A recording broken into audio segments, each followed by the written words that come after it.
ही यात्रा आहे महाराष्ट्रातील सर्वात प्रसिद्ध यात्रेपैकी एक।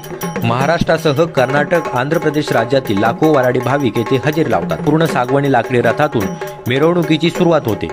ही मिरवणूक प्रथम मंदिराकडे जाते। देवाची आरती झाल्यानंतर प्रमुख मानकरी खंडोबा आणि म्हाळसा देवाचे मुखवटे बोटाला बांधतात आणि रथात बसतात आणि सर्व मानाचे गाडे मानकरी यांच्यासह मिरवणूक बोहल्याकडे निघते। या यात्रेत अनेक गावातून कावडी वाजत गाजत आणल्या जातात। नदीच्या काठावर जागरण, गोंधळ असे अनेक धार्मिक कार्यक्रम पार पडत असतात। देवविवाह सोहळ्यासाठी रथातून जाताना भंडारा आणि खोबऱ्याची उधळण करतात।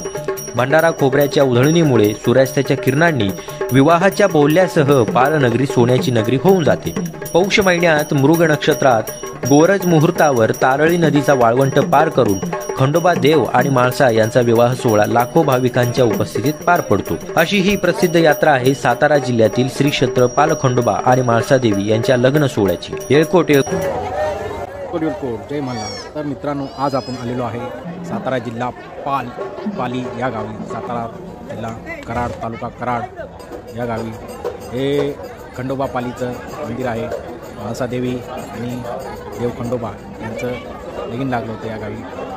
हे गाव आमच्या गावापासून 2 किलोमीटर अंतरावर आहे। गावाला आलोच होतो तर म्हटलं चला दर्शन घेऊ खंडोबाचं। आतमध्ये काय व्हिडिओ काढायला परमिशन नसल्यामुळे, फोटो व्हिडिओ काढायला परमिशन नसल्यामुळे देवाचा बाहेरच फोटो घेतला। आणि ही बघा, ही कशी तुफान गर्दी, वा तुफान गर्दी, नुसता पिवळा भंडारा, हळदीने भरलेली माणसं। आम्ही पण भंडारा घेतला आणि येळकोट जय मल्हार करत आम्ही पण मंदिरावरती गुलाल उधळला, आशीर्वाद घेतला। तर आमचे मोठे बंधू बोलले आमचा पण एक व्हिडिओ येऊ दे। आशीर्वाद घेऊन पुढची प्रदक्षिणा गेलो। हे बघा, हे जागरण गोंधळ आता कार्यक्रम मंदिरातच चालू असतो। हे हत्ती, पहिले पूर्वी इथं हत्ती होता मंदिरात आणि देणगीचं चालू असल्यामुळे आम्ही पण थोडं देणगी दिली। आम्ही पण नाव पुकारलं, आम्ही पण आभार केला आणि पुढच्या प्रदक्षिणेला दर्शन करत असताना देव खंडेरायाची तलवार दिसली। म्हणलं उचलून बघूया, हे का आपलं काम नाही। आणि पुढच्या ह्याला गेलो तर हा भाऊ आपला संबळ वाजवत होता। म्हणला दिवसभर वाजवतो, मी का उभा राहून वाजवणार नाही, म्हणलं बसूनच वाजव एक चांगलं। त्याचा बघा एका संबळाचा मस्त वाजवला तुम्ही।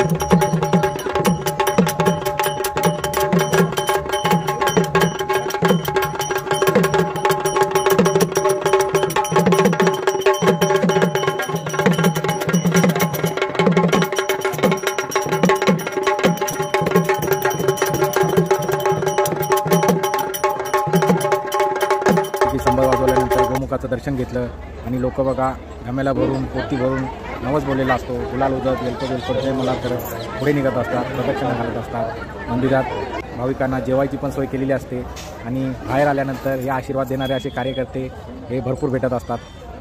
पण गर्दी कंट्रोल करताना धमकाक होत होती। काय करणार बिचारे 2-3 दिवस बघा, हे अशा शासनकाठी होतं, त्याला देवाची मानाची काठी असते, दाखवलेली असते।